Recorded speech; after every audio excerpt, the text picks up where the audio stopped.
but that seems to be a thing. So It's more of a double camera thing, but whatever. It's there now. Yeah, it's there. It's there now. Well, we've clapped, so. We've clapped. We're in Jeff's home. We're in my house. Welcome to Casa de Dolezal. Yeah, and it's nice. It's weird. This is the first podcast I've done without having all three of the boys here. This episode is double F. We got a third F down here. What's Lola doing? Dude. The third F. The third F. What do you have to say? The camera's yeah. Special guest. Lola, what do you think? Yeah, we never need Josh. Yeah, we don't need Josh. I hope you can hear her little. No more Josh. Josh is in. You've been replaced. Josh is in Iowa being buried because he's dead. He died. So they're going to shoot rifles off at his funeral. Yep. They're going to shoot Galeals off that they won using promo code FFF on field Ad seats. read's over. We don't have to do that anymore. So, yeah. So we're without Josh. You get what you pay for, not a dime more. Yeah. Yeah. Think about that if you ever want to advertise with us, by the way. Mm-hmm. So this is good. What do we do now without Josh here? I don't know, military stuff. We know about the military. Yeah. Did you guys know in the military? That's how we know Josh has thought of something that he wants to make a clip very desperately. Because we'll be in the middle of conversation and all of a sudden he'll just be like, did you guys know in the military? And I'm just like talking about like my day. Just talking about pussy. Yeah. Josh, like in the military. We're talking about porn or something. And he's like, in the military, actually. Porn reminded me of the military. That's never been a genre of porn that I've been into, just for the record. I see a lot of it. You do?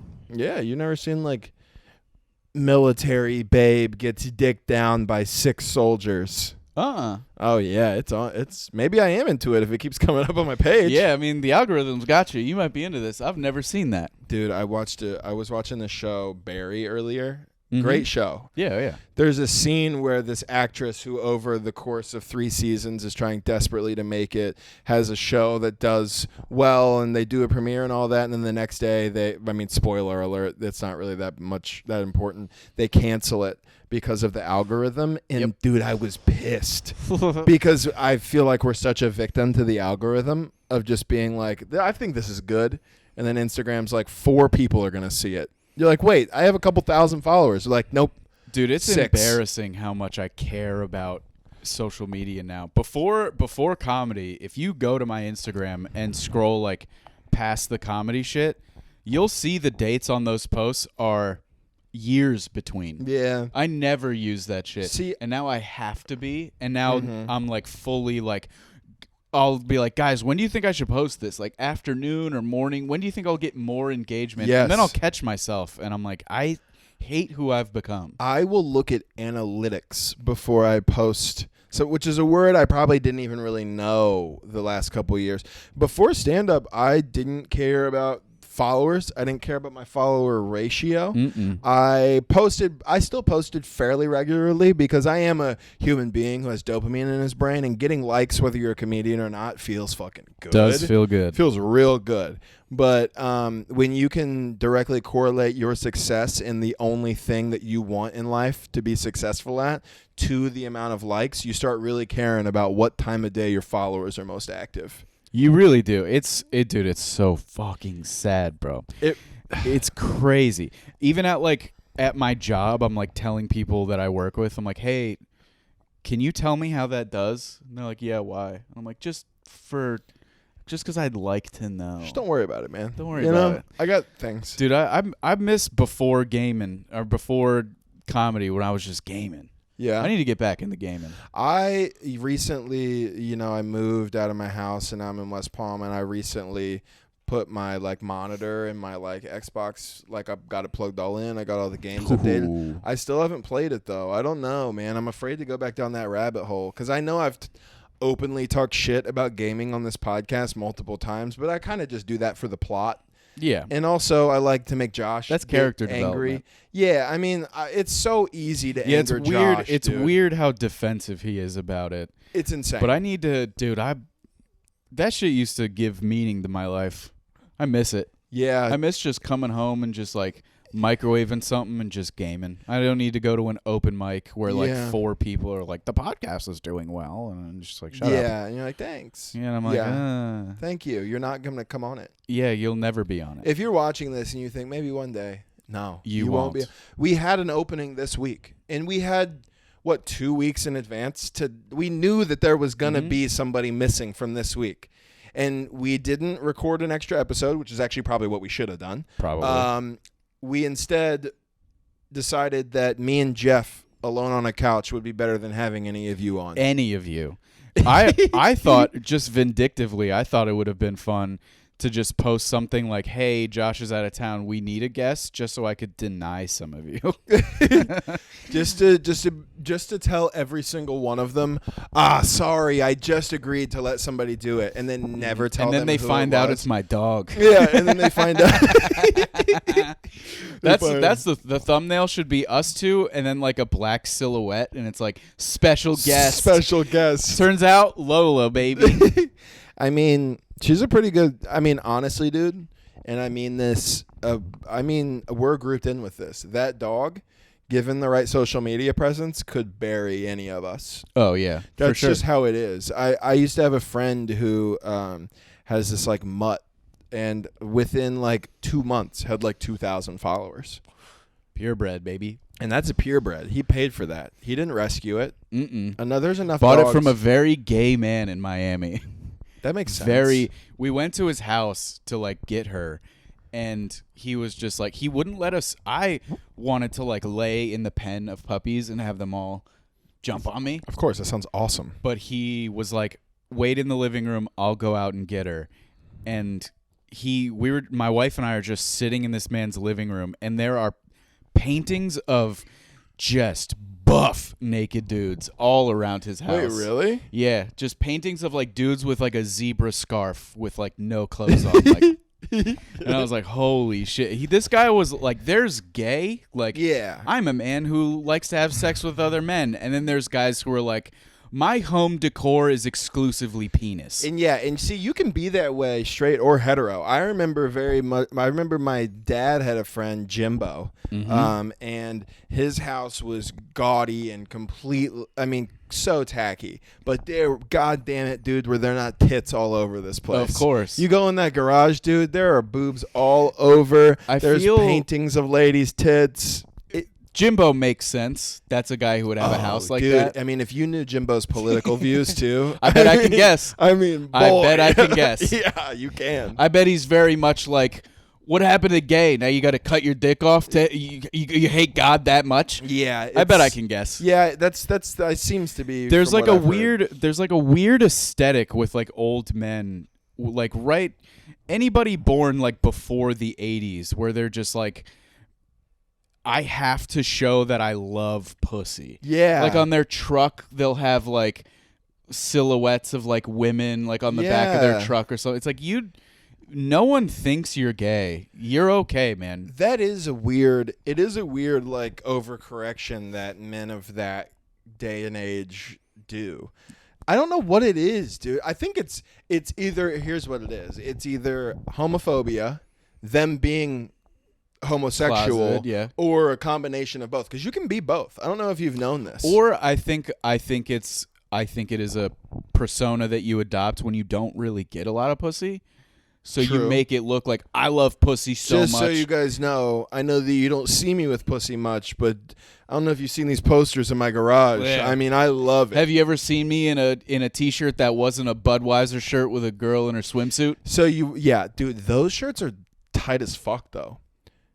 You could wear one of those like hipster-esque now. You could buy one for $100 at a vintage shop. I was having a conversation with somebody, and I realized that I'm not handsome enough for ironic shirts. Because nothing I wear would look ironic. Yeah. Because I personally think it would be so funny to wear one of those like Walmart graphic tees that's like, I paused my game for this. Yeah, you sent me one.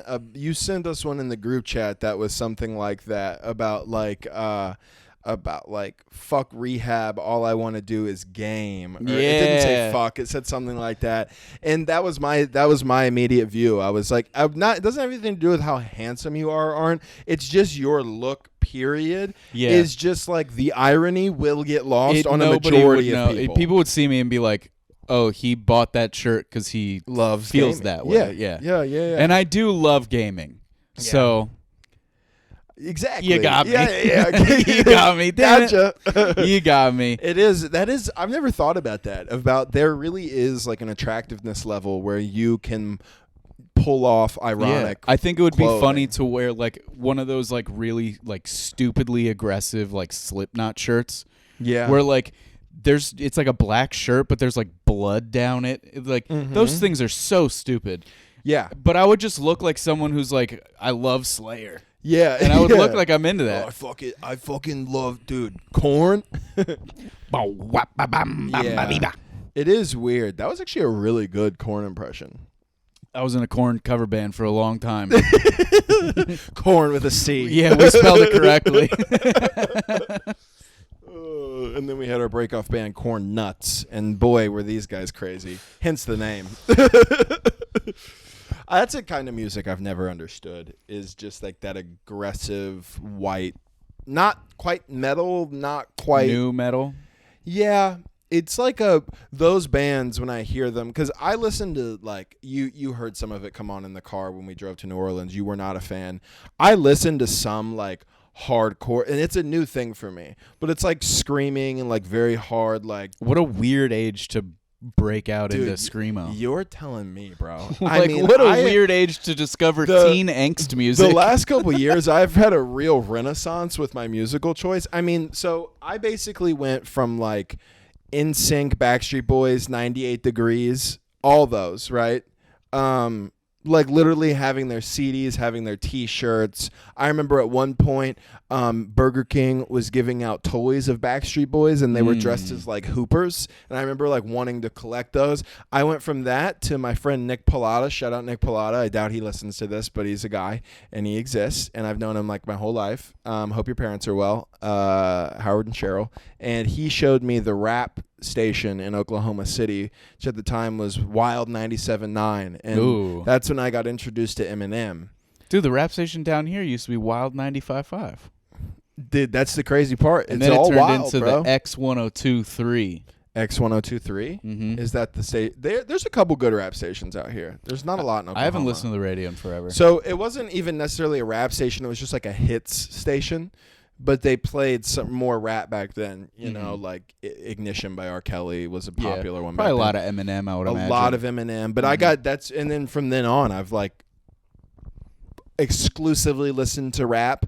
I've been in phases. I remember in like middle school downloading a couple Rage Against the Machine songs, you know, and just being into that. Rage Against the Machines had a real 180 like recently. What do you mean? It's just like they're like, fuck the government, fuck you, I won't do what you tell me. And then like Zach De La Rocha, the singer of that band, will be like, you have to get vaccinated. It's like, that's you know what I think? That's a weird like situation that a lot of like anti-government people found themselves in. Like whenever the vaccines came out and they were just like, fuck you, I won't do what you tell me.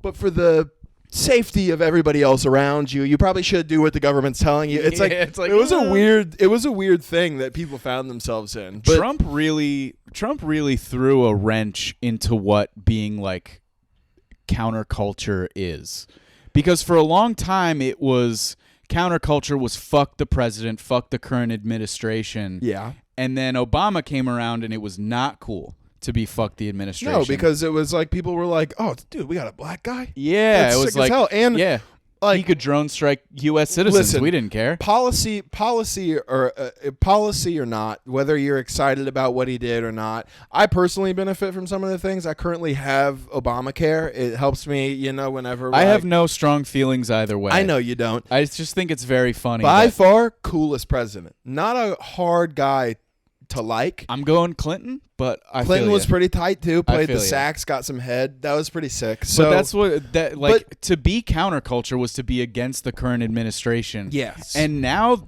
for 4 years, counterculture was to be for the administration. Yeah, exactly. Like that was like to be punk rock. Like the most punk rock thing you could have done in 2018 is to wear a MAGA hat. Seriously. That's not a bad point. And I don't, I wouldn't have worn one, but that's true. Because it's like, I have one in my trunk. it's so easy. I know, and leave it there. I keep like thinking about it. Like I gotta get, because just to disclose this, I borrowed that hat because I wanted to film a sketch. The sketch was topical. The time passed, and I was like, this sketch wouldn't hit if I did it now, so I just didn't do it. So now I just have a MAGA hat in my trunk, and then I drove Lyft for 3 months, and I had a couple people who I had to be like, by the way, I borrowed that hat for a sketch. I'm a comedian. But then I had a couple people who were like, who I'd like pick up from the airport, and they'd be like, I saw your hat. That's why I'm in Florida. Freedom's alive down here. And I was like, hell yeah, brother. You just have to go with it. I had a guy one time, like, whenever it was still the cusp of, like, should we wear a mask in lifts or not? Mm-hmm. It was far outside of that, nobody was. But in lifts, it was, and they were like, do we need to wear a mask? And I was like, no. And he was just like, good. COVID only exists in the minds of liberals anyways. And I was just like, you're goddamn right, dude. Too like, true, you brother. just gotta, Too true. yeah, you just have to, the guy's in your car. You can't just be like, Yeah. actually, I disagree with you. I think it's a very, you just got to be like, yeah, man. Yeah, That's whatever crazy. the person behind you that could have anything in their waistband, you just agree. Also, man, like you, you get it, but I don't know if the average viewer understands how little or how, like, not often people tip. Fairly If ever. I do 20 rides, I bet you 2 to 3 of those people tip me. You maybe. really don't get it. So you're really just, what is it? A guy's gonna get out of your car and think, I found a fucking fellow patriot, and he might every toss dude you I $3 agreed with tossed me $3. Yeah, man. Yeah, every single exactly. time. That's what I'm willing to do. I'm willing to sacrifice my morality and my, like, how I feel about things if you're willing to give me a tip. I don't have any morals. I'll switch to whatever you want if you pay me. I don't give a fuck. Honestly, I don't know. I have some. I'm honestly just on the, like, in my actual, like, personal life, I'm just on the side of what I think's funny at the time. Yeah, this is a strong point for you, and I'm mostly on that side, but also I do think sometimes you got to be like, all right. But for the most part, if something's funny and not hurting anybody, and I don't mean like, oh, I disagree. No, but wait, but let me. You lost me at the not hurting. Let me elaborate. Let me elaborate, because that's not a black and white statement to be like, this isn't hurting anybody, because anybody can be offended by shit. Yeah, sure. I don't mean like hurting somebody's feelings. I like oh, boo-hoo. I mean, that's not what I thought you meant. I mean, like, attacking somebody. If you're not attacking somebody or making them feel less than human or being like just, outwardly racist, This is my stop on the train. homophobic, transphobic, This is my stop. then I think anything goes. I just think But being if- funny is. But if you're, just be funny. you can't outwardly be those things. But if you're subtly racist, homophobic, transphobic, no, I'm just kidding. You can get away with stuff, though. I get away with stuff all the time. It's one of those things. Jeff and I aren't like edgelord comics who are racist or homophobic. I do have jokes that involve trans people. I also honor their fucking pronouns throughout the whole joke.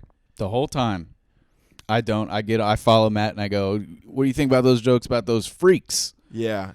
And it's a real piggyback, because then Josh gets up and then they're like, this is the trans person they've been talking about the whole time. That's great. Look at the butt on that thing. They got one on their tour. That's cool. So it's like, yeah, Josh is is really good. We just got to, now we got to get a black person probably. But if you're only not like invite one to join us on our tour. I was going to say, I bet we could convince Josh to blackface. Honestly, dude, if Josh is so pale. Like, if Josh was in a dusty room for too long, he would look like he was in blackface by the end of it. I guarantee you. Dude, how do you not think blackface is funny? I mean, it's deeply seated See, here's in the racism. thing. Here's what I mean is I don't think racism is funny, but ironic racism is very funny. What's funny to me is like what's the dude from Canada? Alex Trebek. No, not The Jeopardy host. the Jeopardy host. Alex Trebek. No, I know you're talking about the Prime Minister. Yeah. Something. Justin Trudeau. Trudeau. He has like several pictures of him in blackface. Hilarious. Now I don't think. Wait, but what's hilarious? The pictures themselves, or the fact that after being so like outwardly just like extremely like liberal, he got caught doing blackface? All of it. What's so it's so funny to just imagine, because first of all, Alex Trudeau Justin Trudeau is like in his 40s. These pictures blackface? Are from like the mid 90s. That's what's so funny. Honestly, about dude, it. They're probably from fucking the early 2000s. Yeah, really. That's why I think it's funny. It's like I don't think being like, haha, aren't black people subhuman? Like, no, obviously of course not. Right. But I do. I'm laughing at that person. I don't think like, haha, that guy's impersonating black people. I'm like, holy fuck, that's so stupid. Bro. That's crazy you did that. Dude, we're crazy. talking mid 90s, early 2000s. I mean, in the last 5 years, I have this buddy. I have a buddy who I've known since I was a kid, Chris Johnson. Big black dude. Mm-hmm. Been gay since the day he came out of the womb. And if you're watching this, you know it's true. And he's awesome. Always been like a real character. 1 year, and I guarantee you, maybe 5 years is too soon. Either way, 100% in my adult life, somebody came to a Halloween party as him. And when I tell you they were really in character, boy, were they. It was a white blonde girl. Came basically just in men's clothes and blackface. And dude, how do you not think that's hilarious? It's so funny. So funny. Because nothing will pull the brakes on a Halloween party like some white girl walking in the front door in full blackface. Oh, dude. It's so funny to me. If I was at that party, you would have to fucking hospitalize me. I would lose my mind. Imagine just having a drink at a party, having a good time. Just some like watching cute Elizabeth little walk sorority. in blackface. just some Mary Sue walks in like, I didn't know, and everyone's like, oh my god. She would walk in, and in real life, God himself would make sure there was a record scratch. She would walk in and just and there was like a bunch of pictures of it. Fuck, man, I wish I could probably, if I scoured and asked people for it, get pictures of this girl. It's so funny. That's so funny. What's so funny is imagining her getting ready for the night and being like, I'm so sick of girls turning Halloween into like a slut walk. Yeah. Everything's slutty nurse, slutty vampire. I'm gonna do something better this year. I'm gonna be black. I know what I'll do to be progressive. I'll go as my gay black friend Chris. Insane, dude. It is funny. You're right. If you put it into that context, blackface is funny. It is not funny. Because I always get scared that people like in like 5 years will be successful and somebody will come back and just clip a soundbite of me being blackface is funny. It's not funny in the sense that it is making fun of the way black people look in a crude and racist manner. But everything we just laid out is fucking hilarious. It's the funniest thing in the world. You're telling me that white girl getting ready for Halloween and then driving... Dude, have you seen... Imagine being in traffic. Dude, imagine she cuts you off and you're like... This fucking black guy just cut me off. And then you get to the light and you're like, no, that's just a dumb white bitch. You just pull up to the traffic light and somebody's just in blackface. She goes to her friend's car because they're all carpooling to the party and they're all like, ah! Oh, fuck, dude. This episode of Triple F Podcast is brought to you by Field Seats. Field Seats, basically what they are, it's super sweet. They are a licensed e-commerce firearms dealer. So what they do is they do reviews over popular firearm items and attachments. You can buy a review. It ranges anywhere from, I think, about $20 to $40. You buy the review, you get to see experts review these weapons or the attachments, and then buying a review also enters you to possibly be given the firearm that you bought the review for. I mean, come on, guys. Jeff is so excited about it. He just got up to leave and go use our promo code FFF, where he's going to get 10% off of the Field Seats review. That's how excited he is. You saw him. You saw him get up in the middle of the ad read. He's literally on the computer right over there. He's closing out all of his gay porn, and he's going to fieldseats.com, and he's using the promo code FFF. You can also find that he's back. He came. I won a Galil.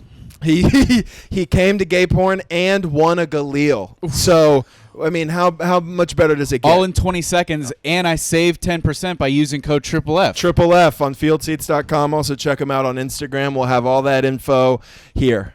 Thank you. Have you ever seen that? Funny. Have you seen that video of have you seen I Wanna Be Ninja?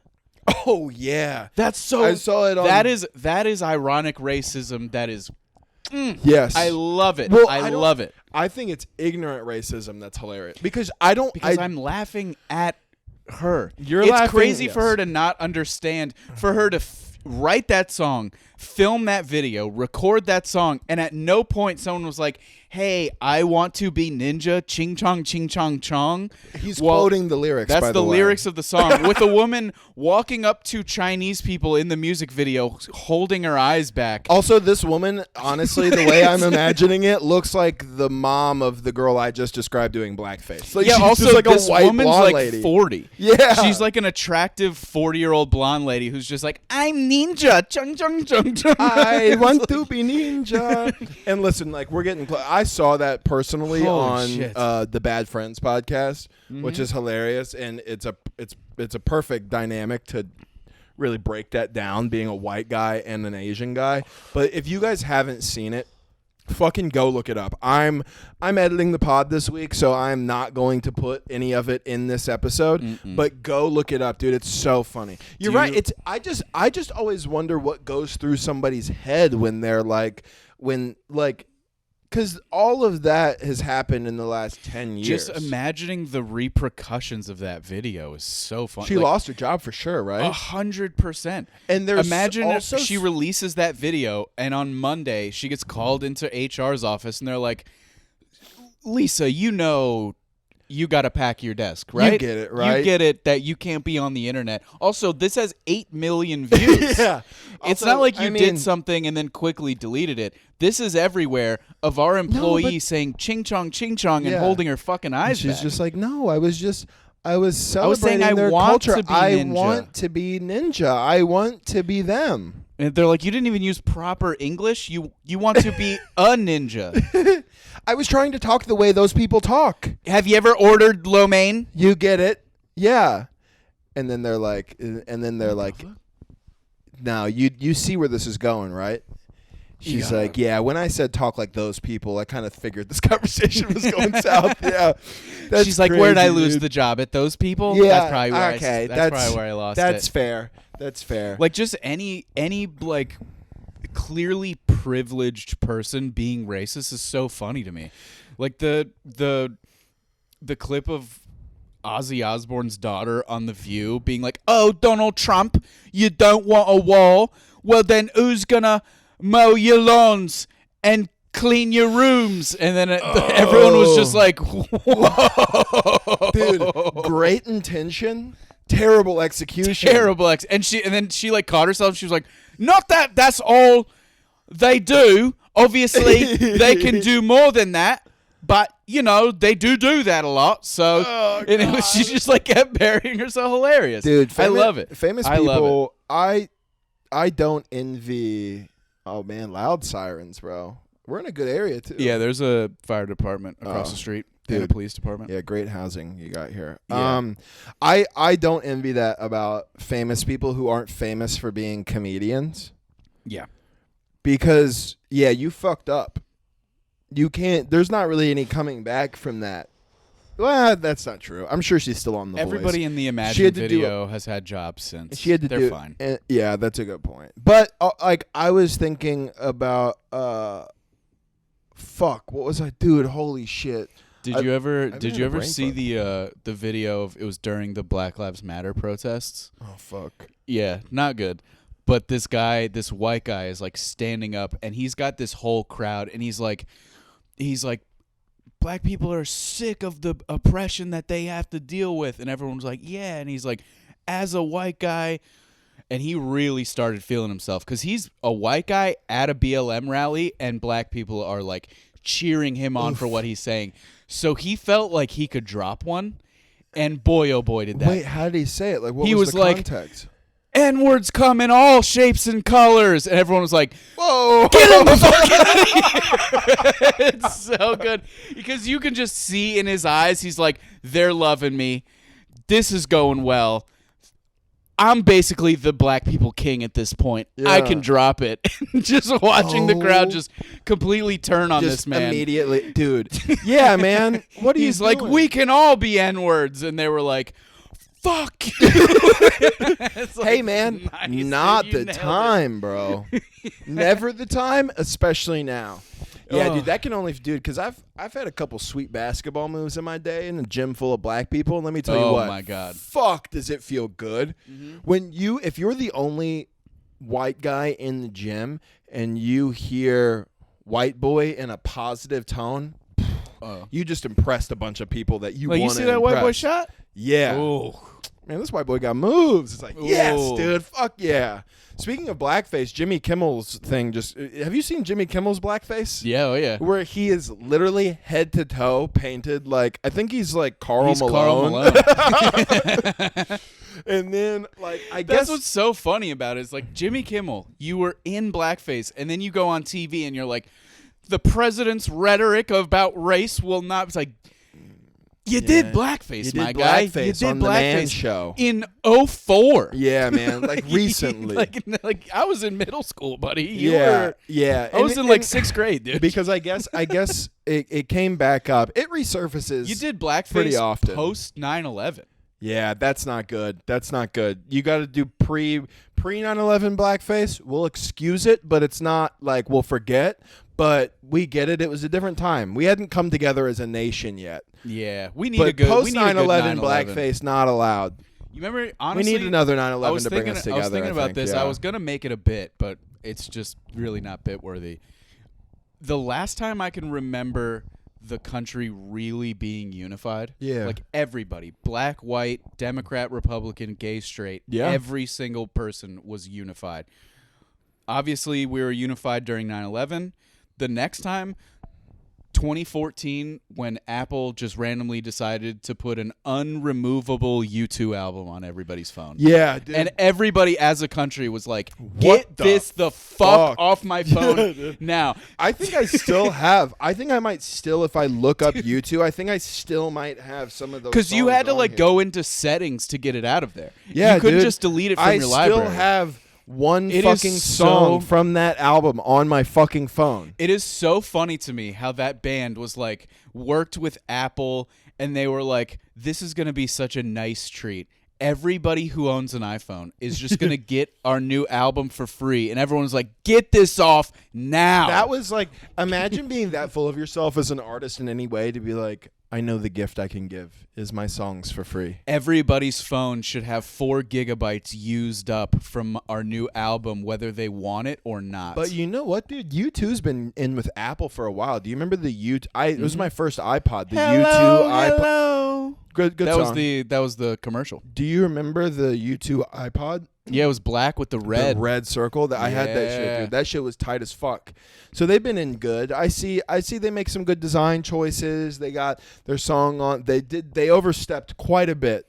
Oh, yeah. But here's the thing. I think we all agree we could use another unifying situation in the country. COVID did the opposite. You'd figure that would do it, but it actually... We were unified for a month. Yeah, that's true. For a month. That's a good point.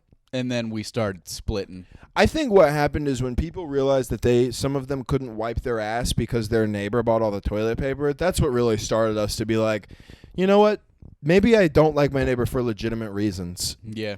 Also, saw them with a red hat not that long ago. Did it say Make America Great? No, but I'm going to choose to hate them. I think when you can't wipe your ass because your neighbor has a literal pyramid of toilet paper, that's when it starts. So many people bought crazy amounts of toilet paper and then tried to price gouge on Amazon. Really? Yeah.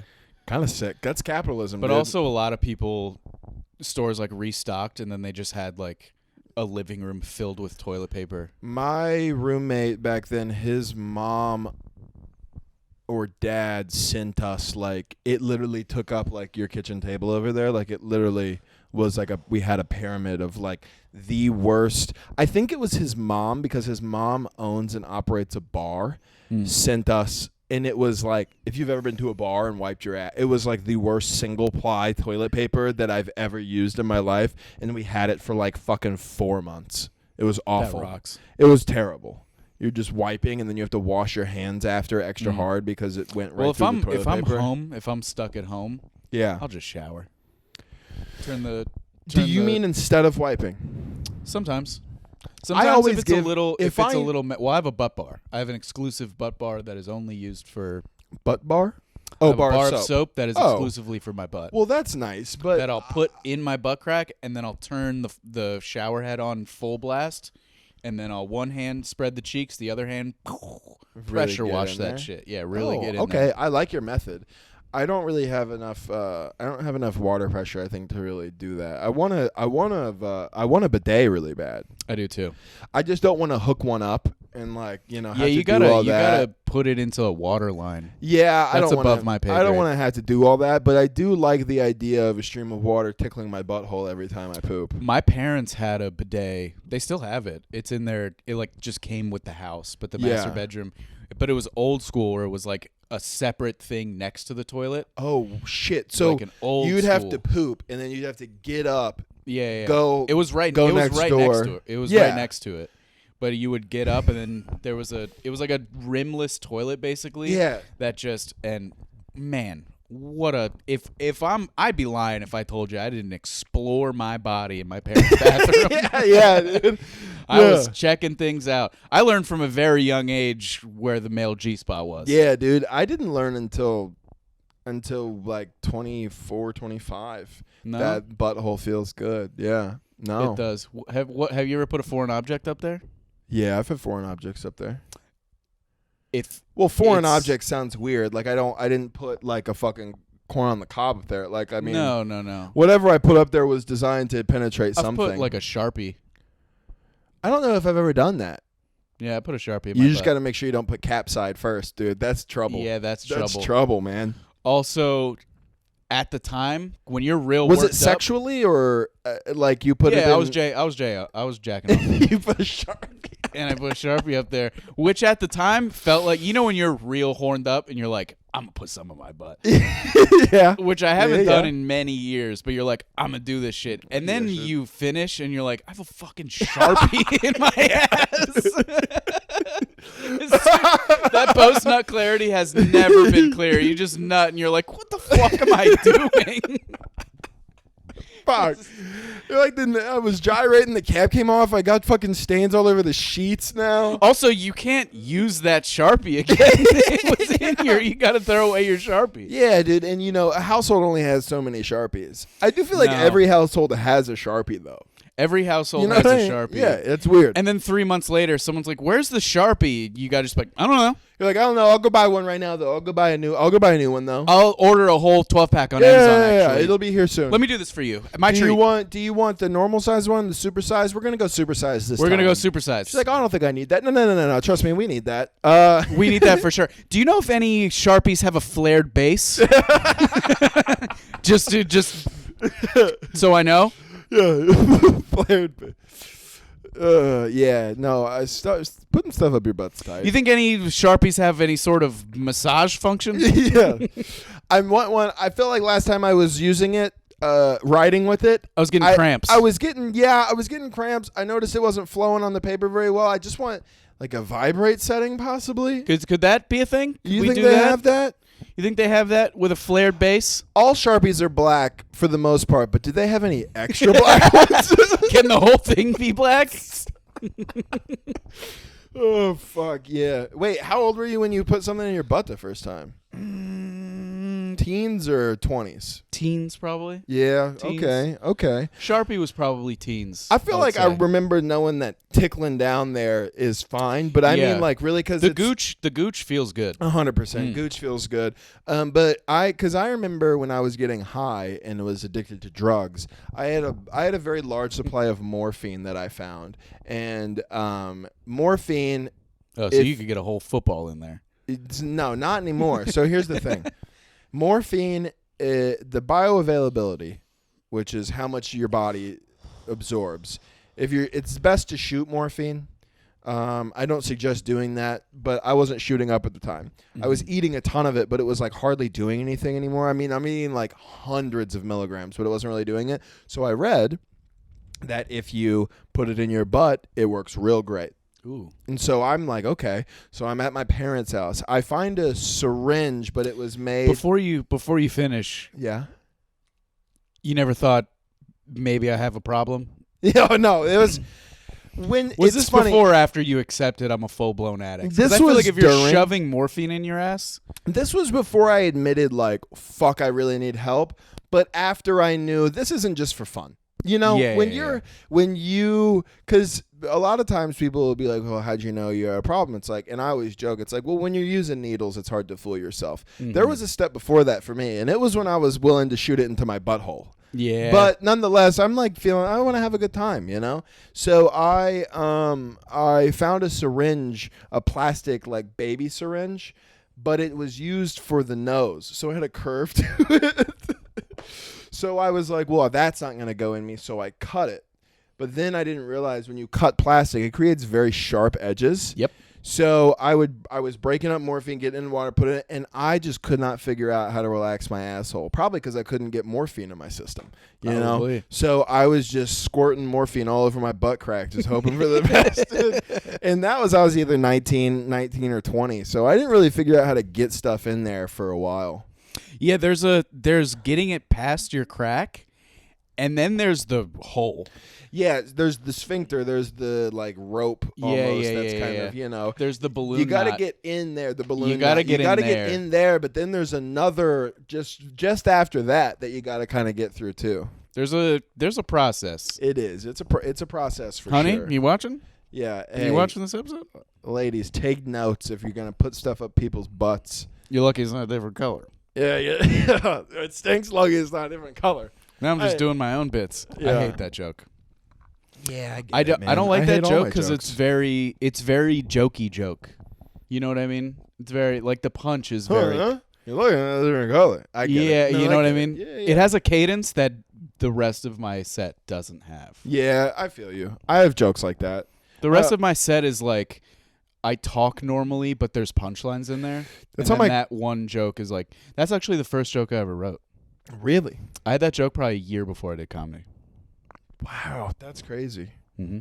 Man, that's a pretty good joke. I had that like, joke before you ever do comedy. I had the Mercedes joke about 6 months before I did comedy. I had a lot of jokes. And then finally I was like, you're 28, buddy. If you don't do this, it'll never happen. Yeah. Yeah. You gotta dust some of those off.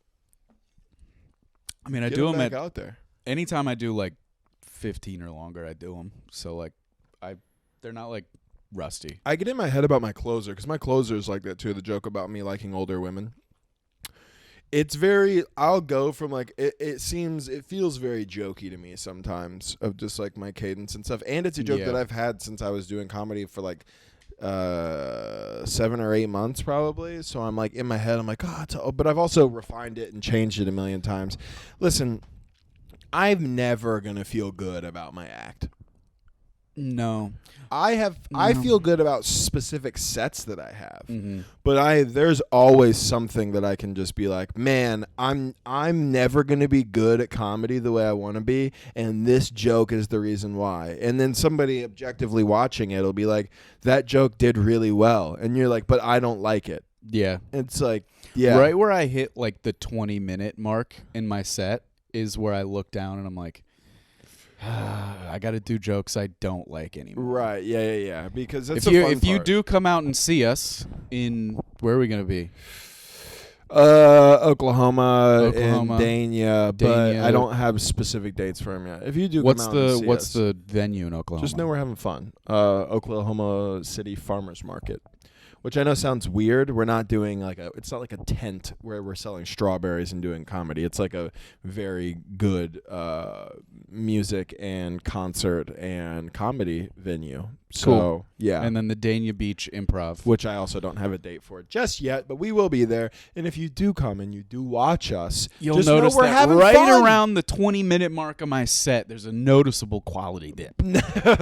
Just whenever you want it, right at the end. You know, you want to have, if you don't know comedy, what you want to do is you want to have good momentum for about 3/4, and then you just want to really dog out the last quarter. Just really make everybody forget how good you were doing, and you want to just bury all that deep down and just kind of leave them with a sour taste in their mouth. The thing especially is before your friend comes up and has to do comedy also. I could just go back to those jokes and just like reword it to where it's not like so jokey. Yeah. But it's like I'd rather just think of new shit. Yeah, but I don't think there's anything wrong with like. That was a good one. He farted. I don't think there's anything wrong with like dusting off or changing old shit, especially as you get better. If the joke is solid, you should keep it. But if you feel like you're outgrowing it, you should change little things. I've added and subtracted a million things from that like older women joke. Like and it can be a good way, but it also is sometimes hard to like just make yourself sit down and do that. You know what I mean? I can't get myself to do it. I think it's fun to just another good thing to do. Louis said this actually. Take your closer and open with it. That's a hard thing to do. Switch your whole set around, you know. I watch comics all the time because I'm so in. I think we're all very programmed to this like thing of having like a big closer. If you watch specials or watch people do like half hours on Netflix and shit, a lot of times it's not like some big, huge closer. It's just a good joke and then they say goodnight. Usually I've noticed that a closer in like a special is more like a long thread. Yeah. Like it'll be like it's not 1 10-minute bit, but it's like Bill Burr's like epidemic of gold digging whores is like what he closes on. Yeah. That's like a 10-minute long. It's not a whole bit. It's a through line that a lot of bits come from. So he has like his longest subject. Like he ends on like, I'm going to be on the same subject for 10 minutes, but it's not all one bit. Yeah, I get what you're saying. Yeah, I'm not at that point yet, I don't think.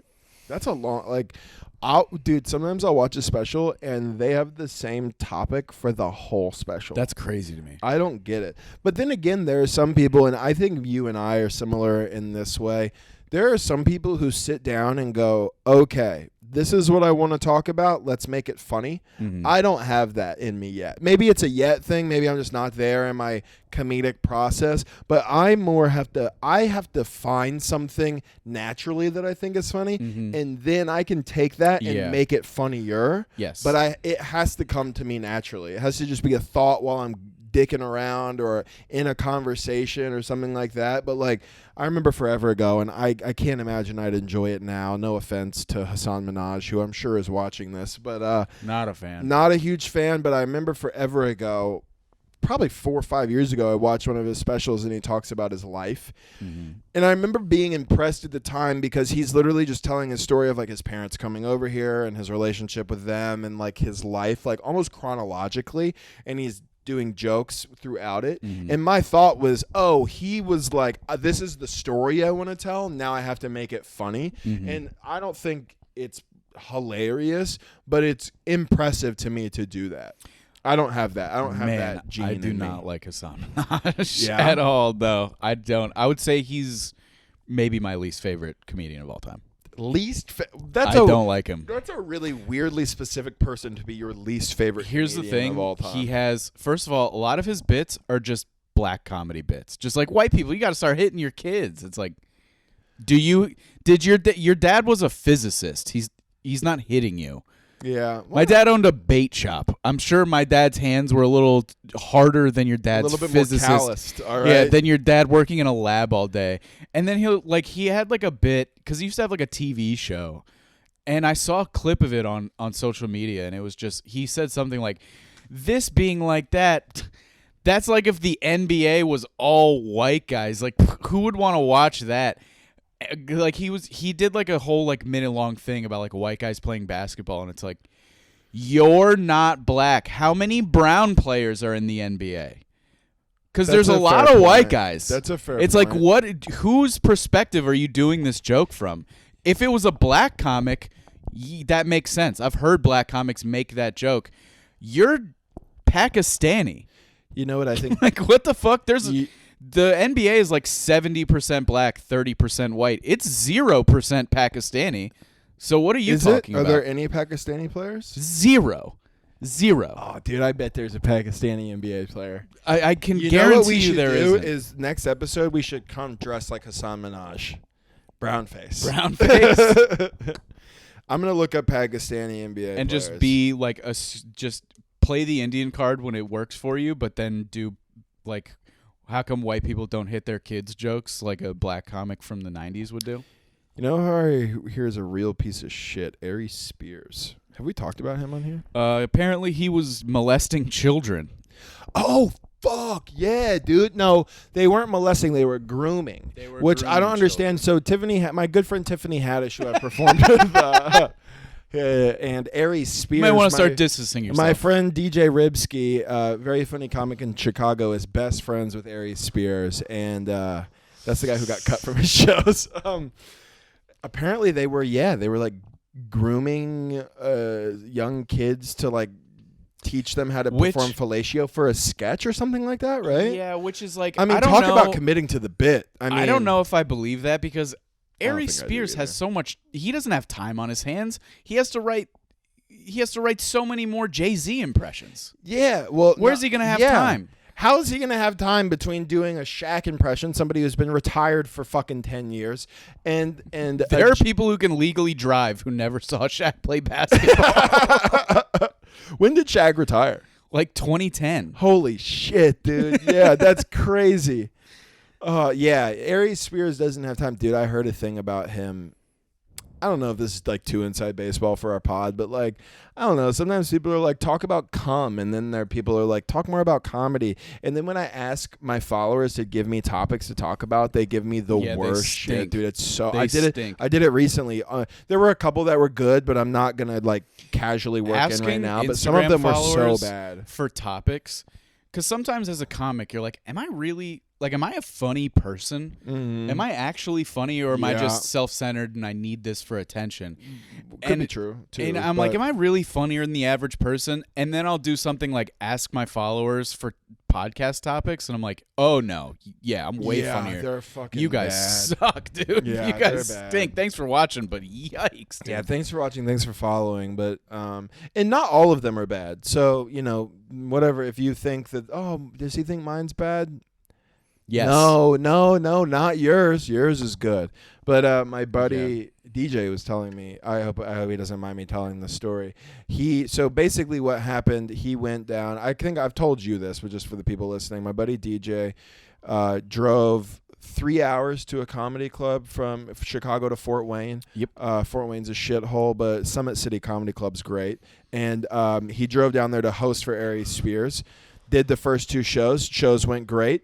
And Aries normally doesn't do a 3-man show. He does a 2-man show. So basically, what did you lose? Oh, No, we're good. So basically, the feature, typical show host does anywhere from like 5 to 15 minutes, introduces the feature does his set, comes off, host introduces the headliner. It's a 3-man show. Aries usually does 2-man shows, apparently. So DJ goes down there for the 2-man shows, and he's in the green room. Aries is on stage murdering, and DJ's talking to his feature, who's like a white guy who he lets come on the road for him. And while Aries is on the stage, the white feature is like folding his T-shirts so that he can go set up the merch booth. Good trade. To be fair, I can't say if Aries Spears right now was like, I need somebody to come on the road with me and open for me. All you got to do is set up my merch booth. I would 100% do it. So no shame to this guy. No. But it is funny. Yes. It is hilarious. And DJ was talking to the feature, and he was like, dude, Aries he's a pro. He's murdering. And the guy was like, yeah, but wait until next show. Just watch. And he was like, I don't really get it. Because he's like doing crowd work, joking around, shit.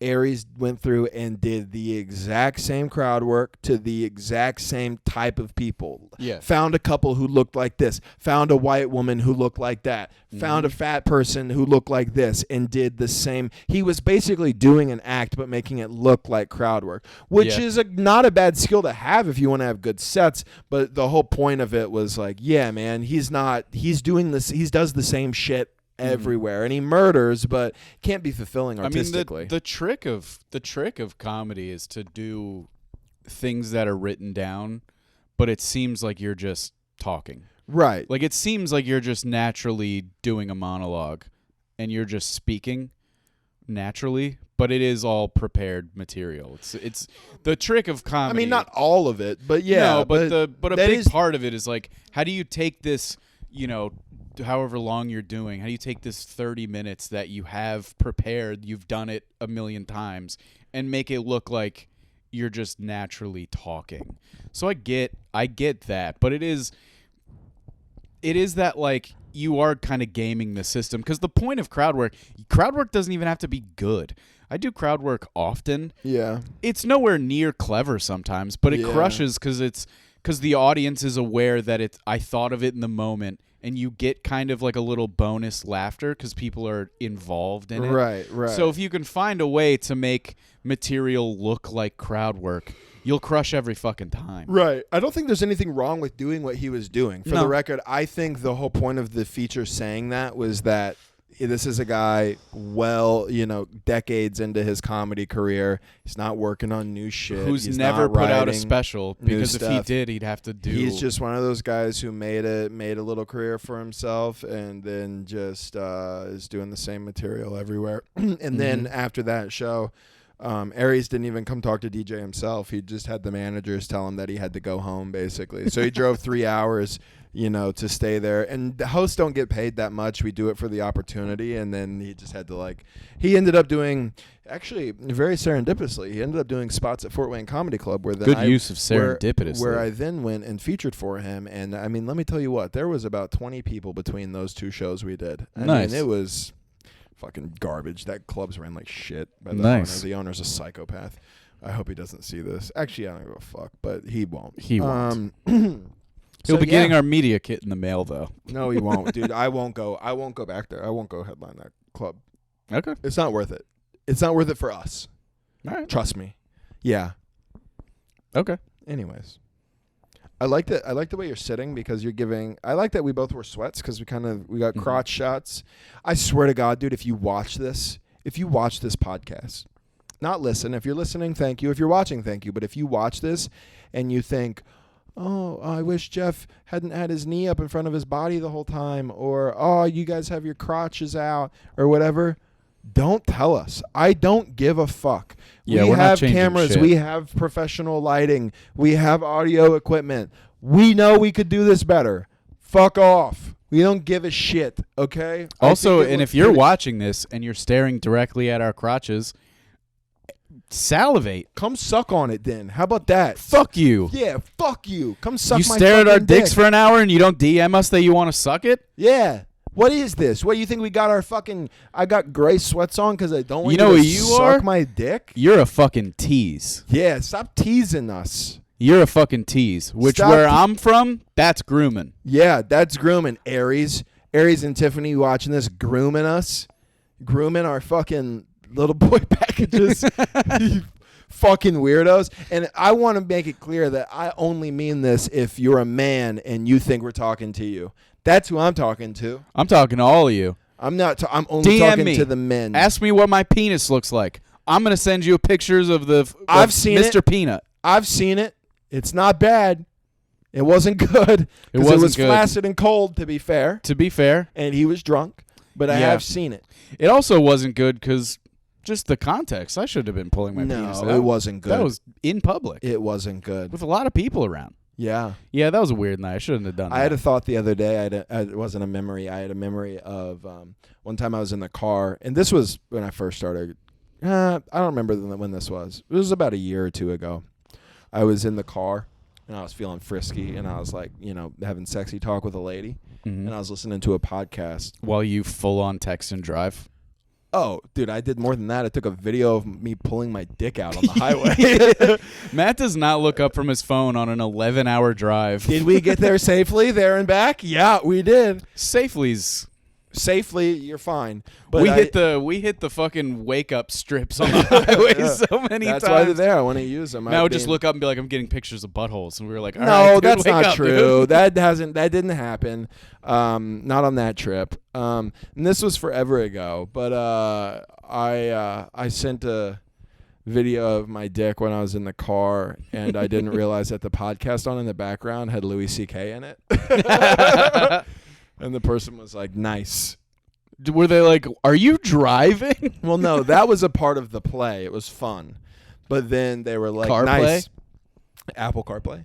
And they were like, they were like, nice comedian sending me a video of his dick with consent 100% while Louis C.K. is on in the background. Don't shake your head. There was consent. To be fair, I don't ever want to pull my dick out when I'm on the highway driving. It was a very consensual situation. I've never felt good about sending a dick pic. Oh, dude, I've had some fucking because I'm just like, don't fucking let me down, dude. I'm not gonna lie, you can find some good angles and really just make it. You ever watch like a war movie where like one of the guys gets shot and the main character's like, wake up, I can't lose you. That's me talking to my dick whenever he's about to be on camera. Yeah, I'm like, wake up, slapping it around. I'm like, a little get up. We need you. The platoon needs you. The platoon. All right. Well, this was good. We don't need Josh, I don't think. We don't need Josh. Josh, you're fired. Josh, you are hired to do me and Jeff's clips, but you are fired from the podcast. Yeah, we didn't have anybody this episode go, yeah, dude. Fuck, that's funny. That's yeah. Yeah, dude. In the military. Oh, dude. We're all gay. Yeah, we do miss Josh, actually. He's dead, though, so sucks. Rest in peace, Josh. Rest in peace, Josh Francis. We miss you. We need you guys to subscribe because we have to buy a coffin that fits that juicy butt of his. We have to actually buy a specific coffin so that he fits, because when he lays down, there's like a cutout on the bottom for his ass. Yeah, if he lays on a flat surface, it creates like a mound situation, so the coffin won't close all the way. And the only other option is that they surgically remove his ass, and we don't want to have to do that for his family. You know what? For what we're gonna do to it after they fucking leave I that do coffin remember alone. The coroner telling us that he's like, look, you're either gonna have to buy a different coffin, or we're gonna have to remove his ass. I say we bronze it and just have it like a trophy. I wonder if there's like Han Solo in Jabba's palace. I wonder if there's anything they can do to like maybe hear me out. They can remove just the whole middle quarter section. I like that. And then they can add like a chemical to it that'll make it like those asses that you can just like buy and fuck. Yeah. And then we can just fuck Josh's ass until the end of time. And never give him a reach around. No. We'll never give him a reach around. No, we'll pretend like that's not there. Yeah. All right. Send us money. We'll do that. I bet his ass looks a lot like Bryce Dallas Howard's ass. I don't know who that is. It's the redheaded woman from the Jurassic World movies. That's too specific for me, man. I'm sorry. Ron Howard's daughter. Oh. Very hot. Ooh. Very hot. I like a redhead. She's hot. We'll jerk off to her later. Okay, cool. Yeah, we got the house to ourselves right now. Yeah, dude, that'd be sick. My wife comes home. My wife comes home from the gym, and we're just jerking off to pictures, like red carpet pictures. Yeah. To still images on Google. Yeah, I like that. Just her being interviewed, like, yeah, I really went deeper in this movie with my character. I'm like, I bet you did. You're such a good actor. Go deeper. You're such deeper a good with fucking your actor. fucking character. You're gonna get nominated for this. Okay.